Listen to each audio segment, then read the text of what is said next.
c'est à la fois une méthode qui permet de créer des questions en fonction de ce qu'on veut obtenir comme résultat et de tenir compte du profil de la personne à qui on s'adresse pour que la question soit portée, délivre son message et amène de réponses nouvelles. AVS avec Philippe Robichon. Votre sport ce matin, parce qu'on en a fait du sport. Ravi de vous retrouver. Patrick Soulaille est avec nous. Bonjour Patrick. Voilà Philippe. Voilà, vous êtes le fils de Madame Soulaille. Ouais. Voilà, Fier de l'être. Merci maman. Voilà, j'aime bien citer votre mère, comme ça je suis tranquille après. Formateur en process communication. C'est ça.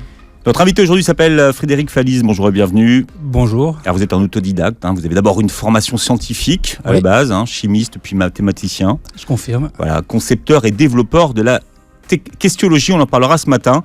Et vous avez écrit un livre qui s'appelle Auteur de questionner mieux et gagner en leadership, les 11 applications de la questiologie pour réussir en équipe. Alors évidemment, tout le monde se demande de quoi parle-t-il ? Qu'est-ce que c'est que la questiologie ? Ça ressemble un peu à questionnement. Exactement.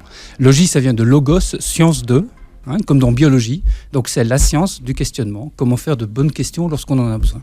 Voilà. Qui d'autre que vous et vos proches ont intérêt à écouter cette émission ce matin ? La question qu'on peut se poser, c'est quel professionnel peut se satisfaire de la réponse dont tout le monde dispose déjà ?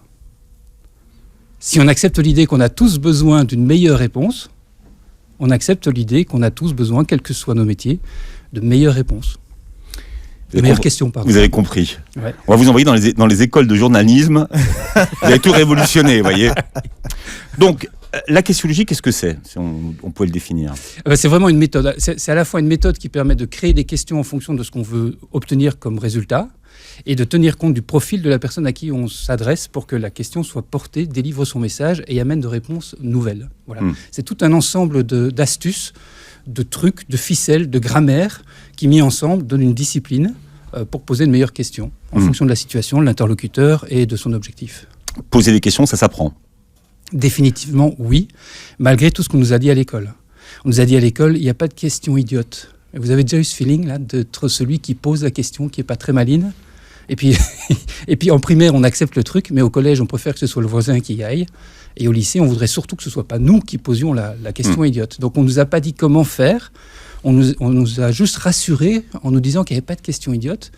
Mais le simple fait qu'on cherche à nous rassurer, c'est quand même le fait qu'il y a des questions qui sont moins bonnes que d'autres. D'ailleurs, les profs n'apprécient pas toujours l'élève qui pose toujours des questions.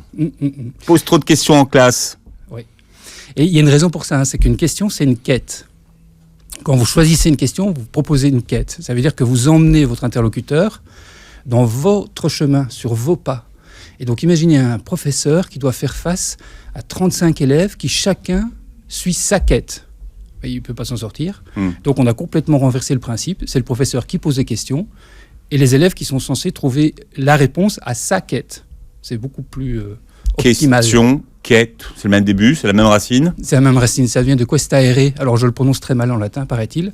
Et c'est l'idée que c'est à la fois une question, c'est à la fois un objectif à atteindre et un chemin à parcourir en même temps, les deux. Et d'ailleurs, si on applique ça à la question, on comprend quelque chose de particulier qui n'est pas bien maîtrisé, c'est qu'une question, c'est à la fois un sujet, mais c'est aussi un chemin proposé. Donc, par exemple, si je demande à ma fille, est-ce que tu as rangé ta chambre ? Vous connaissez cette fameuse question ? Elle ne marche pas. Et on continue à la poser. De toute façon, c'est une question fermée. Oui. Et le sujet est bon. Ranger sa chambre, c'est pas idiot. Et on peut transformer le chemin. On peut garder l'objectif, mais on peut transformer le chemin en disant comment souhaites-tu organiser ta chambre pour ne plus devoir la ranger ? Si ça vous va, on garde l'objectif de ranger la chambre. Et comme on a proposé un autre chemin, on a une chance qu'il cherche une organisation qui lui permettra de ne plus ranger sa chambre. C'est de la manipulation, ça. C'est pour ça qu'elle lit vite, votre fille, en fait. Elle a été manipulée depuis son plus jeune âge. Alors, la frontière, elle est toute proche, mais moi, j'aime bien poser la question de... la question de l'éthique, elle vient quand ? Quand est-ce qu'on peut commencer à faire des choix éthiques ? C'est quand on maîtrise un outil. Alors, c'est pas parce que vous savez pas comment poser de bonnes questions que vous n'êtes pas manipulateur. Mais si vous savez comment poser de bonnes questions, vous pouvez faire le choix. Et donc, la question éthique devient possible. D'accord, mais beaucoup de gens nous écoutent ce matin, ils se disent, mais qu'est-ce qu'il raconte lui ? Nous, des questions, on en pose toute la journée. Oui, c'est vrai. Et tout le monde pose des questions tout le temps. C'est vrai. Et personne ne se pose des questions sur les questions qu'il pose, d'ailleurs, puisque ce sont devenus des automatistes. Exactement. Automatismes. Donc, pourquoi ça serait intéressant de se former à la questiologie ? Alors j'ai fait tout ce qu'il fallait pas, j'ai dit pourquoi, déjà faut pas mettre pourquoi. Oui, bien vu. En fait, je vous propose de vous présenter comment je démarre lors des conférences. Je demande à main levée à tout le monde de dire à quel point ils évaluent leurs questions pertinentes.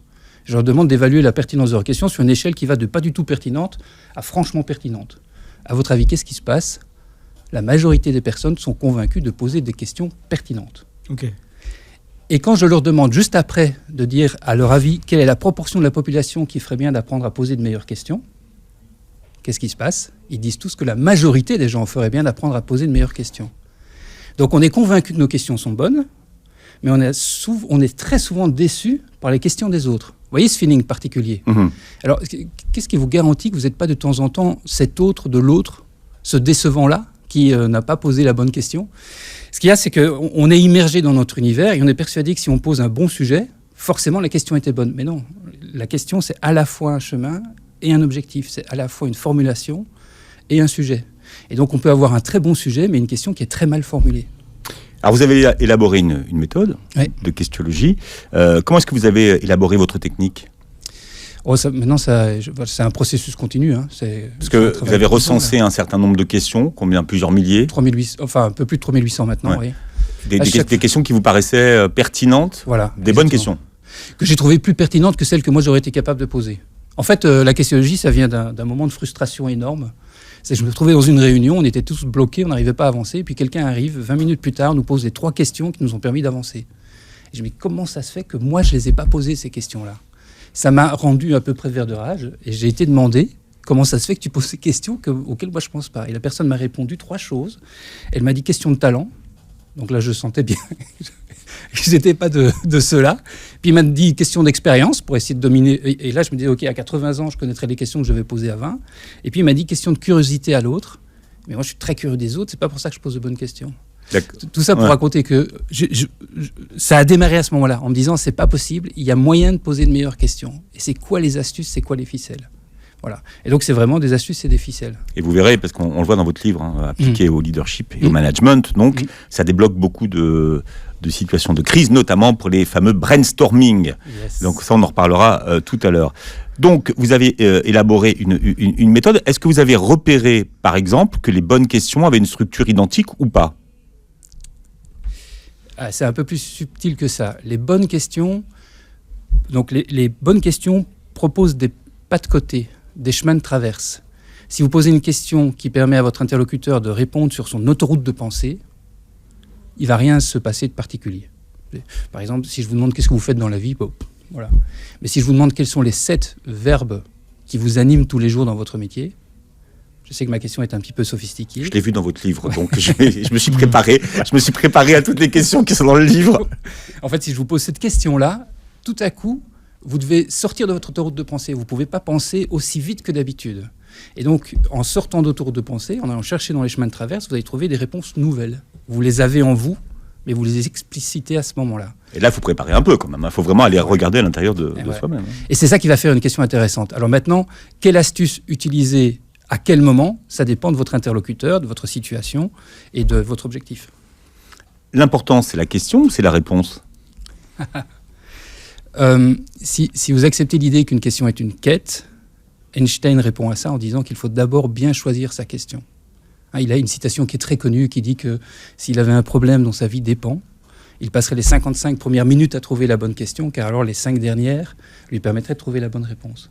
Et donc d'abord choisir la question avant de choisir la réponse, c'est ça qui va garantir la qualité de la réponse. Je ne suis pas sûr que l'un est plus important que l'autre, mais je suis certain que choisir la bonne question conditionne la bonne réponse. La bonne question au bon moment avec le bon interlocuteur. Donc, ce qui veut dire qu'en fonction du type d'interlocuteur, on n'aura pas la même façon de le questionner.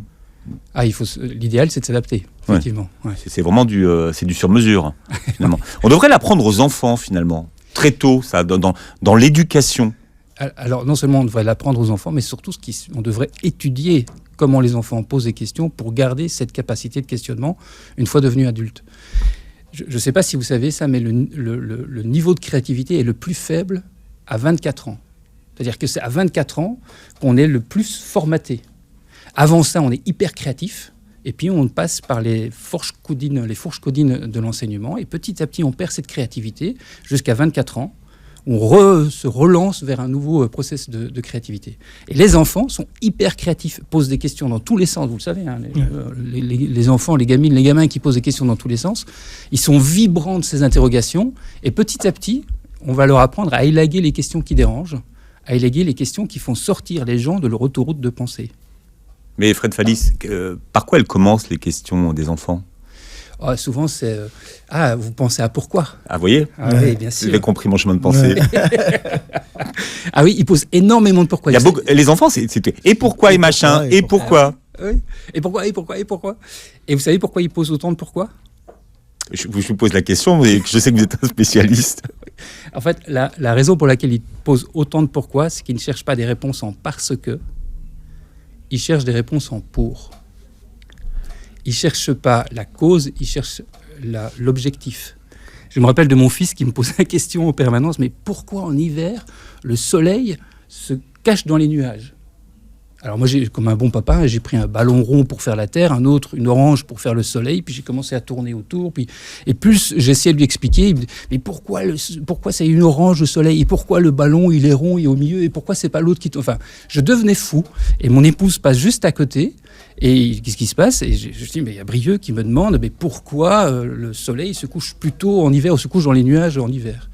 Et mon épouse dit, mais simplement pour se mettre dans la couverture des nuages et avoir plus chaud. Et alors, c'est devenu un pour. Voilà qu'il y avait un objectif plutôt qu'une cause. Alors vous allez me dire, oui, mais c'est pas une réponse rationnelle, cette affaire-là. Oui, c'est vrai, mais mon fils avait 6 ans à l'époque.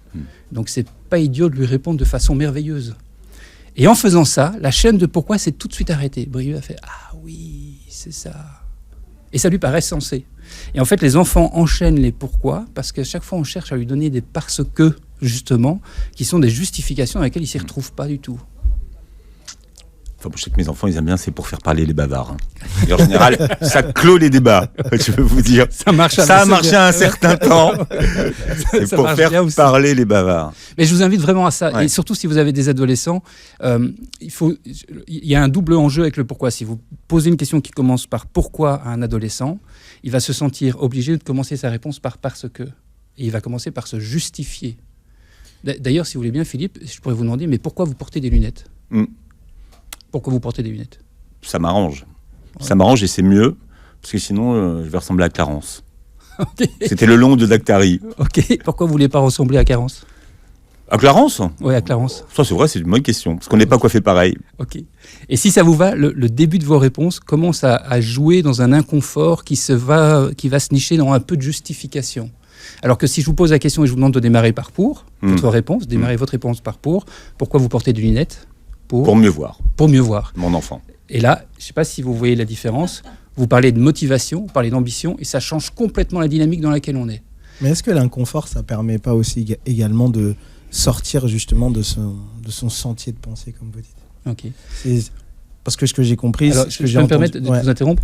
Votre question démarre par « est-ce que ?» et en plus, elle a une formulation négative. Est-ce que vous ne pensez pas que ? Oui. Alors, il y a une astuce, c'est que toute question fermée cache une idée, une conviction qui avance à visage masqué. La preuve, c'est que si je vous fais soit de la réponse oui, soit de la réponse non, vous n'allez pas être satisfait.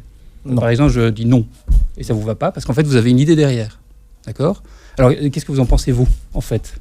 Ce que j'en pense, c'est que il n'y a pas de... Tout est équilibre. Génial. Ok. Et vous voyez, ce qui est particulier, c'est que à la question fermée que vous m'avez posée juste avant, je ne pouvais pas deviner que c'était la notion d'équilibre qui se trouvait là-dedans. Est-ce que vous ne pensez pas qu'il faut un peu d'inconfort pour sortir de son sentier de pensée ? Moi, je n'avais pas perçu que vous parliez d'équilibre, de juste équilibre. Et oui, et alors, pour moi, la question devient comment créer des questions qui sortent les gens de leur zone de confort. On parle de questiologie aujourd'hui, vous tapez, vous googlez, vous trouverez le TEDx de notre invité, Fred Fallis, qui est là avec nous, qui a inventé et développé la questiologie. Patrick Soulaille est là également, et poser la bonne question au bon moment, cela s'apprend, et il y a beaucoup de chefs d'entreprise qui nous écoutent, ou de DRH, de directeurs, des gens qui ont besoin de faire passer des gens à l'action qui nous écoutent, et c'est une bonne technique pour aider les gens à passer à l'action. Oui, clairement. Clairement. L'idée de la questionnologie, c'est non seulement une grille de lecture pour savoir quelle question poser à quel moment, mais c'est aussi une série d'applications, de techniques très concrètes qu'on peut appliquer dans la vie quotidienne. Voilà. On verra les techniques, voir comment on peut tous l'appliquer. Patrick, alors on parlait des pourquoi. Vous sur les pourquoi, c'est quelque chose qui vous ça vous titille, parce que vous dites qu'il ne faut pas poser de questions qui commencent par pourquoi. J'essaye de dire deux choses. J'essaye de passer deux messages. J'aime pas en fait de vérité absolue dans les questionnements parce que tout dépend de l'interrelation qu'on a avec les gens. Mais globalement, quand on pose un pourquoi, on risque de provoquer un parce que et donc une justification. Donc ça, c'est le risque qu'on prend, il faut le savoir. Et si on le sait, on peut poser des pourquoi si on veut une justification en face. Si on veut obtenir une motivation, il faut poser d'autres questions. Et par contre, quand on reçoit un pourquoi, quand quelqu'un nous pose un pourquoi, l'idée, c'est de voir ce qu'on fait. Est-ce qu'on se justifie en démarrant par parce que je vois pas bien, ou est-ce qu'on parle de motivation en commençant par pour mieux voir. Et on a un arbitrage à faire, en fait, en fonction de l'interlocuteur avec lequel on est. Donc, il n'y a pas de vérité absolue où il ne faut pas le faire. Il faut savoir ce qu'on fait quand on utilise un pourquoi, il faut savoir ce qu'on fait quand on répond par un parce que. Si vous dites parce que, voilà, c'est pour mon look. Ça ressemble à de la justification. Ça se justifie. Ouais, clairement. Alors que moi, le pourquoi, dans ma vision des choses, oui, bien sûr. Je l'utilise justement lorsque les personnes sont beaucoup dans ce qu'ils connaissent. Voilà. Okay. Donc à un moment donné, je vais aller chercher justement l'inconscient et les titiller avec ça. D'accord. Donc au début, oui, il y a du parce que. Oui. Mais à un moment donné, il y a quelque chose qui sort qui n'était pas prévu. D'accord. Et ce que je vois souvent également, parce que je côtoie des coachs et des formateurs, c'est que ne pas utiliser le pourquoi, c'est un postulat en PNL, c'est un postulat en coaching, on n'utilise pas le pourquoi. Et donc du coup, on utilise des questions qui commencent par est-ce qu'il ou qu'est-ce qui ferait que. D'accord. Et ça me va également, mais lorsque on n'utilise que des questions qui commencent comme ça, eh bien moi ce que j'ai remarqué, c'est que on crée une dépendance, on enlève la responsabilité du sujet. C'est-à-dire qu'on dit à la personne qu'est-ce qui ferait que tu pourrais réussir. La personne n'est plus sujet là. Ah, ok. Donc là, on crée cette responsabilité. Quand on n'utilise que ça, on l'enlève. Alors que le pourquoi, je suis d'accord avec vous, hein, je suis d'accord, ça ramène un parce que. Mais selon moi et dans ma pratique, c'est doser tous ces outils. Pour savoir où on veut aller et qu'est-ce qu'on veut en faire. Parce que pour avoir travaillé beaucoup avec des gens du social ou des gens qui sont un peu dans l'intellect, cela conditionne c'est un ergotage intellectuel et dire non, c'est pas de ma faute, parce que ce qui a fait que je vois bien. On enlève sa responsabilité. Oui, donc, pourquoi n'est pas un outil à ne pas utiliser, hein ? Enfin, je serais triste qu'on en arrive à cette conclusion-là. Et d'ailleurs, il y a des exercices qui sont extraordinaires en tant que coach, par exemple, ou dans un coaching. Vous pouvez, par exemple, poser 5 questions qui commencent par pourquoi, en demandant au préalable à votre interlocuteur de démarrer toutes ses réponses par pour. Pourquoi tu n'as pas mis ça en priorité pour faire ceci ? Et en fait, la personne va renouer à ses objectifs clés dans ce qu'il a fait. Donc, et il va prendre toute la responsabilité de ce qu'il a choisi. Et de la même manière, on peut aussi poser plutôt que 5 pourquoi d'affilée, on peut poser 5 fois d'affilée pour quel objectif ? Pour quel objectif as-tu fait ça ? Pour quel objectif tu voulais ceci ? 5 fois qui va permettre à la personne de se ressourcer à son objectif. Alors que si on pose des questions qui commencent par pourquoi sans coder, sans dire où tu réponds par pour, ou bien tu pars par pour quel objectif, eh bien on risque d'avoir 5 fois des causes et petit à petit la personne peut être dans cette justification. Pas tous. Parfois, c'est nécessaire. Alors, il y a aussi un autre élément que vous soulevez qui, pour moi, est essentiel, c'est que quand on enlève un pourquoi et qu'en plus on enlève le tu de la question, hein, par exemple, on passe de pourquoi tu as fait ça à qu'est-ce qu'il aurait fallu faire, on désimplique la personne. Mais si vous passez de pourquoi tu as fait ça à qu'est-ce que tu aurais dû faire, on garde le tu et il va rester plus impliqué dans la mise en œuvre de la solution. Alors ça, c'est un aspect de la questionnologie que j'ai beaucoup travaillé, qui sont les locus. Les locus, c'est l'idée que... Alors, il y en a 4. Il y en a 4, exactement. Dans la questionnologie. Voilà. C'est quoi un locus, déjà, pour tout le monde ? Un locus, c'est le lieu Alors c'est un peu bizarre quand je dis ça, mais c'est le lieu d'où vient la réponse. Si je vous demande qu'est-ce qui s'est passé hier soir, il s'est passé ça en France. Qu'est-ce que tu as fait hier soir? J'ai fait ça. Comment tu t'es senti hier soir? J'ai ressenti ça. Et c'est quoi ta définition d'une parfaite soirée? J'ai à chaque fois parlé d'une soirée, mais les réponses ne viennent pas de la même manière pour la personne. C'est une invitation différente. Un locus, c'est une invitation différente autour du même sujet. Voilà. Et donc exactement... les cadres que vous distinguez pour tout le monde. Ah oui, oui. Alors il y a observateur. Mhm. Qu'est-ce qui s'est passé hier soir? Invite la personne à observer la scène sans être dedans. Qu'est-ce que tu as fait hier soir? J'ai mis un tu dedans qui l'amène à être acteur dans la réponse. Comment tu t'es senti hier soir ou qu'est-ce que tu as ressenti hier soir? Là, c'est introspectif. L'idée, c'est qu'il parle de ses ressentis. Mhm. Et puis, c'est quoi la définition d'une parfaite soirée? Là, on lui demande de conceptualiser, de modéliser. Okay. Et dans ce cas-là, c'est une question méta. Voilà. Donc, on a observateur, acteur, méta, intro, qui sont 4 manières différentes de inviter la personne à répondre sur cette fameuse soirée. Et ce que vous souleviez comme sujet, pour moi essentiel, c'est que lorsqu'on est dans un coaching, dans un accompagnement, si on pose des questions qui deviennent soudainement observateurs, qu'est-ce qu'il aurait fallu faire? C'est observateur, la personne n'est plus engagée dans la scène, en fait, effectivement, on peut le désimpliquer, le déresponsabiliser. Alors que qu'est-ce que tu fais ou qu'est-ce que tu devrais faire? Là, on le maintient engagé dans la situation en le mettant en acteur. Mmh. Alors, donc voilà, on peut modifier le pourquoi avec beaucoup de précautions et il ne faut pas forcément le jeter. Et si on l'échange, il faut vérifier qu'on atteint bien notre objectif. Dans ce cas-ci, le mettre en action. Okay. Ouais, je trouve ça marche très bien en entreprise, quand vous devez, par exemple, débriefer ou fixer des objectifs. Mmh. À des collaborateurs, c'est parfait. Oui, exactement. Et puis aussi en fonction de la situation, parce que si vous avez quelqu'un, par exemple, qui est coincé, qui a bugué, qui a fait une bêtise, qui se sent mal à l'aise, il est déjà en insécurité émotionnelle. Et si vous lui posez la question, mais pourquoi tu as fait ça? Ou qu'est-ce qui t'a appris de faire ça? Que ce soit un pourquoi ou qu'est-ce que tu... Comme je mets un tu, le voilà totalement engagé. Mmh. Et si je lui demande qu'est-ce qui s'est passé, on peut diminuer la charge émotionnelle. Mais ça dépend du tempo. Est-ce qu'on augmente la charge émotionnelle parce qu'on veut l'engager dans une situation ou est-ce qu'on veut la diminuer pour essayer d'apaiser un peu les tensions? Et voilà. Et c'est là où il y a une stratégie de questionnement avec ces différentes structures. On peut choisir un locus ou un autre en fonction de l'objectif qu'on poursuit. Voilà. Il y a des exercices dans votre livre. Ah, j'essaye, j'espère. Merveilleux livre. Pour vous, quelle est la différence que vous faites entre une question utile et une question aidante? Alors, ça dépend du point de vue de qui on parle. Là, pour moi, la question utile, c'est une question qui va générer une réponse différente, utilisable. Je veux dire plutôt ceci. Question utile, ça génère une réponse qui est utilisable, qu'on va pouvoir actionner. Voilà.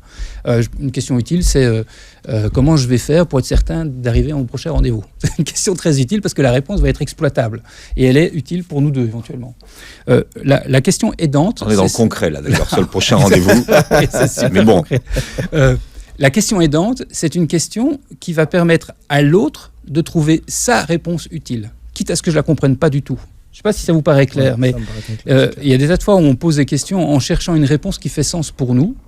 Alors que si on veut aider, il faut surtout que l'autre trouve une réponse qui fait sens pour lui, quitte à ce que nous, on ne comprend rien. Et ça, ce n'est pas facile à faire. Et à accepter. Ah. Mais est-ce qu'une bonne question, c'est une question qu'on s'est d'abord posée soi-même? Alors, j'ai l'impression que non. Je ne suis pas sûr de ma réponse, là. J'ai l'impression que non. Il se fait souvent que quand on pose une belle question qui a bien marché, qui a apporté une belle réponse, on a envie de se la poser à soi. Mais est-ce qu'il faut qu'elle marche sur soi avant de la faire sur l'autre? Non, enfin je ne crois pas parce qu'on n'est pas identique. Et donc une question va faire mouche pour l'un et sans faire mouche pour soi. Même si c'est vrai, quand on pose une bonne question à l'autre, on se dit tiens... Est-ce que je me suis déjà posé celle-là? J'ai envie de me la poser et voir ce qu'elle me génère comme réponse. Voilà. Donc je ne sais pas si c'est suffisamment clair ce que j'essaie de dire, mais ça dépend un peu de comment on... Enfin, je crois même la clé d'une question aidante, c'est qu'on la pose exclusivement au service de l'autre. Donc, qu'elle soit bonne ou pas pour soi, voilà. D'ailleurs, il y a un piège là-dedans. Enfin, c'est peut-être la plus grande difficulté autour de la questionologie. Accrochez-vous parce que c'est toujours... C'est bien. Normalement, il faut le dire avant la page de publicité et après... Accrochez-vous. Accrochez-vous. Mais il n'y a pas de page de publicité tout de suite. Là, on a 3... Mais je peux faire la musique si tu veux. On peut tenir 3 minutes. Bon, okay. Accrochez-vous. Accrochez-vous. Et un enjeu, c'est que si vous voulez poser une question aidante, il faut forcément que votre interlocuteur trouve une réponse qu'il n'a pas déjà faite. Ça, c'est logique. Mais alors, comment vous faites pour être certain qu'il va trouver une nouvelle réponse si vous ne devez pas savoir quelle réponse il va trouver? Je m'explique. Si vous lui posez une question que vous connaissez la réponse, dont vous connaissez la réponse, en fait, ça, c'est de la manipulation. Vous lui faites dire la réponse que vous souhaitiez qu'il trouve. Ce que font les journalistes beaucoup en interview, il faut quand même le dire. Il y a un peu de vrai dans tout ça. Bon, et en plus, les journalistes posent toujours les mêmes questions dont ils ont eu 10 fois la réponse. Alors, Ouais. donc, bon. D'ailleurs, il y a un truc qui est assez marrant. Vous savez, sur la réforme des retraites, j'ai traqué, vraiment, j'enregistre beaucoup les journalistes face au président, au présidentiable. Eh bien, la question, est-ce qu'il n'y a pas là une injustice? Au niveau de la réforme de retraite, elle a été posée à Sarkozy, à Hollande et aujourd'hui à Macron. Et c'est toujours la même question qui produit toujours des réponses aussi peu satisfaisantes. Et donc on tourne en rond sur un panel de questions qui est très étriqué, qui ne fait pas avancer vraiment la situation. Alors que si on leur avait posé des questions du genre quelle injustice cette réforme tente d'éviter? Ou bien, plus dur, quelle injustice cette réforme n'évitera pas? Vous voyez, une question qui est un peu challenging et qui devrait permettre de sortir des réponses qu'on a depuis toujours. Parce que finalement, les présidents, leur première qualité, c'est d'être entraînés à répondre aux questions fermées autrement qu'à la question. Ah, vous savez, c'est la fameuse phrase de Marshall. J'adore votre question, je vous remercie de me l'avoir posée et je vais vous donner ma réponse maintenant. Oui, c'est ça l'idée. Donc ils sont très très entraînés là-dessus et donc il faut réussir à faire des questions qui vont les forcer à sortir de leur autoroute de pensée, de leur entraînement médiatique. Et ça, c'est un vrai challenge. Donc, on revient sur le talent. Donc, tadam. Ah oui, tadam. Donc, il faut réussir à poser une question qui va produire une réponse nouvelle. C'est facile. Alors, comment faire pour poser une question qui va produire une réponse nouvelle si on ne peut pas avoir une idée de la réponse qu'il faut trouver? Vous voyez le piège, hein? Pour trouver une réponse nouvelle, il faut quand même avoir une idée de la réponse nouvelle à trouver. Mais ça veut dire alors que c'est de la manipulation. Comment faire pour poser une question aidante sans être dans la manipulation? Comment faire pour poser une question dont la réponse va vraiment vous surprendre? Et ça, c'est très difficile. Donc, il faut réussir à poser une question sans avoir un a priori sur la réponse possible. Mais il faut quand même que la réponse vous surprenne. Et il faut quand même que la réponse génère quelque chose de neuf. Vous voyez cette espèce de blocage, de piège? Je ne sais pas si je suis totalement clair. Mais est-ce que ça revient à dire que finalement, il n'y a pas de bonne ou de mauvaise réponse? Il y a votre réponse. Il n'y a ni bonne ni mauvaise.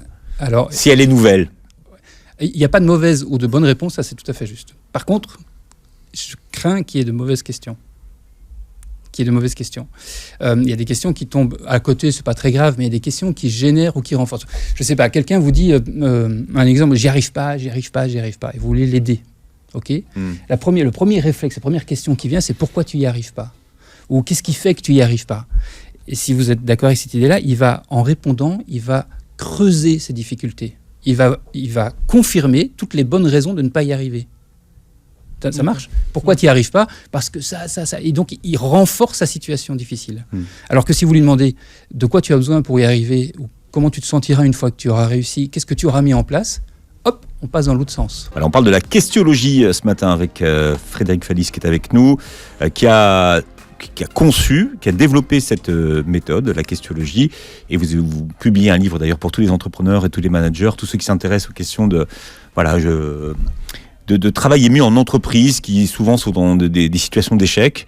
Eh bien, vous pouvez lire auteur de Questionner mieux et gagner en leadership, les 11 applications de la questiologie pour réussir en équipe. On parlait tout à l'heure vous preniez un exemple sur les personnes qui quand même se posent toujours des questions. Moi, j'appelle ça des questions qui tuent. Vous voyez, ces questions qui, pourquoi ça n'arrive qu'à moi, ou pourquoi toujours moi. Donc, dans ces cas-là, comment on procède pour changer la disquette? Il y a un exercice qui est assez étrange à faire, que j'ai nommé « Définissez votre quête ». Donc en fait, simplement d'abord, je pourrais vous demander quelle est votre quête de vie, qu'est-ce que vous souhaitez faire dans la vie, et il y a une réponse qui va venir « être heureux » par exemple. Et puis, vous transformez ça sous forme d'une question « est-ce que je vais un jour enfin être heureux ?» Voyez. Et en fait, ce que vous allez faire, c'est à chaque fois évaluer sur 10 à quel point cette question vous tente, vous plaît, et puis vous allez chercher à la faire évoluer pour gagner un point. Donc, est-ce que je vais enfin un jour être heureux? C'est pas très kiffant comme question, donc on va lui mettre un petit 2 sur 10. Et vous la transformez. Comment être enfin un jour heureux? J'ai gagné 2 points, donc je suis à 4 sur 10. Puis vous la transformez encore. Comment être chaque jour un peu plus heureux? Et là, vous avez gagné 3 points de plus, ça fait 6 sur 10. Et puis, ça devient sur quoi je dois me concentrer dès aujourd'hui pour commencer à être chaque jour un peu plus heureux. Et vous voyez, en fait, ce qui se passe, c'est que si on reste dans ces questions lancinantes qui nous aident pas, vous savez, ces questions qui tuent, là, qui se répètent, comme vous les appelez, c'est simplement parce qu'on les pose pas par écrit, on les prend pas vraiment en considération et on cherche pas à les faire évoluer. On cherche tout de suite la réponse. Or, Einstein dit que s'il avait un problème dont sa vie dépend 55 premières minutes, il faut trouver la bonne question avant d'y répondre. Et donc passer de « est-ce que je vais enfin un jour être heureux » à « qu'est-ce que je dois commencer à faire dès demain pour commencer à être chaque jour un peu plus heureux ?» Vous voyez la différence, c'est qu'on a presque un plan d'action qui peut être mis en œuvre. Donc les questions qui tuent, il faut les écrire et chercher à les faire évoluer en évaluant à chaque fois sur 10 à combien elles nous satisfont. Et à force, on va trouver une question qui est beaucoup plus mobilisante. Si on applique la questiologie, Patrick Soulaï, avec justement la process communication, qu'est-ce que ça donne ? Ça donne, je vais repartir sur l'exemple que vous donniez tout à l'heure, sur « j'y arriverai jamais ». En fait, c'est des croyances qu'on a dans nos esprits. Et pour moi, une bonne question va donner une solution à cette croyance. Et selon les types de personnalités, on n'a pas les mêmes croyances. Là, par exemple, j'y arriverai jamais, c'est lié au mythe de Tantale. C'est qui Tantale ? Tantale, c'est Tantale, c'est un petit malin qui a voulu s'amuser avec les dieux, qui s'est dit bon, moi je suis plus malin que vous, et donc il a fait des farces. Et à un moment donné, les dieux ils se sont un peu énervés. Et donc ils l'ont mis dans un endroit où à chaque fois qu'il voulait une pomme, par exemple, la pomme s'échappait. Il voulait boire de l'eau, et l'eau s'évaporait. Supplice donc, de Tantale. Le supplice de Tantale, le truc horrible, d'accord ? Et donc, dans nos têtes, ça veut dire quoi ? Ça comment ça se matérialise ? C'est, on se dit, ce que je veux le plus au monde, je l'aurai jamais. Je pourrais faire ce que je veux, je l'aurai jamais. Et ça correspond au type de personnalité rêveur. Le type de personnalité, par exemple, travaillomane, lui, il est plus dans les 12 travaux d'Hercule. C'est Hercule, ces 12 travaux, c'était pour sa rédemption. Parce qu'il avait tué, dans un accès de folie, sa femme et ses enfants. Donc, pour cette rédemption-là, il a fait ces 12 travaux. Et le type travaillomane, il va dire, pour que je sois bien, il faut que j'ai fini parfaitement mon travail. Donc, toutes ces croyances, toutes ces questions qu'on se pose avec la questiologie, je pense qu'on peut aller encore plus vite, en fait. Quand on a établi que on est à ce profil-là et ces phrases-là qui résonnent en nous, du coup, on peut gagner du temps. On peut aussi voir nos mécanismes de défense. Parce que ce que je trouve très intéressant dans ce que vous dites, c'est une quête. Ok, c'est une quête. Mais qui répond à l'appel ? Ah ouais, joli. Qui répond à l'appel ? Donc, certaines personnes ne vont pas répondre à l'appel parce qu'on a des mécanismes de défense différents. Moi, je suis de type en base empathique. Et tout ce que vous allez dire, je vais le prendre pour moi. C'est-à-dire que si demain, Philippe, il me dit Patrick, j'ai pas aimé ton pull. Il me le dit tous les jours. Je serais incapable de dire ça, Patrick. Alors là, franchement, surtout qu'aujourd'hui, on s'en sort bien. Par rapport à ces derniers temps, trop de jaune, peut-être. Trop de jaune. Mais regarde le soleil. C'est vrai. C'est vrai. Et donc, vous le prenez pour vous ? Et du coup, moi, ce que moi, je veux entendre, c'est il m'aime pas. Ah ouais. C'est vrai ? Alors qu'il parle de mon pull. Ben ouais. En plus, il était pas jaune, il était moutarde. C'est pire. Ça montonnait, c'est mieux. donc, tout ça, donc, pour en revenir à la quête, c'est pour pouvoir accompagner une personne à aller dans sa quête, c'est bien de connaître un peu tous ces mécanismes de défense. Ouais. Et c'est ce que vous disiez un peu tout à l'heure. Mm. Et on n'a pas tous les mêmes. Par exemple, un type persévérant, lui, il va projeter la faute sur tout le monde. Tout le monde. Ça va être la faute de tous les autres. Et surtout pas de lui. Hein. Et pas de lui. Ouais. Il y a le Vous complot. avez nous deux personnes en tête, là, je crois. Des persévérants. Ouais. Et pas de lui. Donc, quand on va l'emmener dans sa quête, on peut se dire, lui, il va me balancer que c'est pas de sa faute, il va me balancer que voilà. Donc, quelle question, avec votre méthode, quelle question je peux lui poser ? Ouais. Alors, en tout cas, je ne sais pas si vous réécoutez nos questions de tout à l'heure, on les a presque toutes faites au conditionnel. Je le souligne parce D'ailleurs, que dans c'est votre livre, vous expliquez comment on enlève le conditionnel. Oui, Il faut passer au présent ou au futur. Exactement. L'enjeu du conditionnel, c'est que les réponses sont soumises à conditions. Qu'est-ce que tu aimerais faire dans ta vie ? Sauter en parachute, gagner au loto. Enfin, les réponses n'ont pas d'importance puisqu'elles sont soumises à conditions, elles n'engagent pas. Alors que si je demande qu'est-ce que tu aimeras faire dans ta vie, c'est beaucoup plus projetant.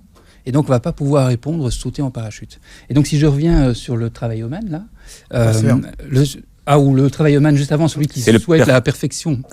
Oui, la d'accord. perfection. Si je travaille sur celui-là, 2 secondes. En fait, celui-là, on pourrait lui demander au futur, qu'est-ce que tu feras une fois la perfection atteinte ? Là, vous le mettez dans le stress. Là. Il va trouver une autre réponse. Ouais. Alors, il faut voir comment ça se passe. Je ne connais pas bien les mécanismes de défense. Mais c'est ça, ouais. Et ce qui est intéressant, c'est de se dire, tiens, si sa quête, c'est la perfection, et qu'est-ce qu'il fera une fois qu'il l'aura atteint ? Qu'est-ce qui restera à résoudre ? Et je le fais à chaque fois au futur. Qu'est-ce qui restera à résoudre si tout est devenu parfait ? Quel sera son rôle dans un monde sans défaut ? Et lui, il vous répondra, mécanisme de défense, rationalisation, la perfection n'existe pas. Alors je vais commencer jour 1 par faire ça, jour 2 par faire ça, jour... Ok. Ouais. Et là, peut-être... en tout cas, ce qui m'intéresse, c'est de... Là, ce que j'essaye de glisser, c'est aller avec lui dans sa quête jusqu'au bout. La pousser un peu à son paroxysme pour voir en quoi elle est ou comment elle est limitée ou limitante. Et même s'il rationalise, derrière, la perfection n'existe pas. La perfection n'existe pas. Tenant compte du fait que la perfection n'existe pas, quel niveau de perfection te satisfera sur ce projet ? Très bien. Et en fait, j'ai toujours utilisé mon futur. Et à partir du moment où vous mettez la personne dans le futur, vous la forcez à se projeter vers un questionnement qui est un petit peu différent. Je ne sais pas si ça vous parle. Donc en fait... On les garde, vos questions-là, je veux dire, elles vont être recyclées. C'est super.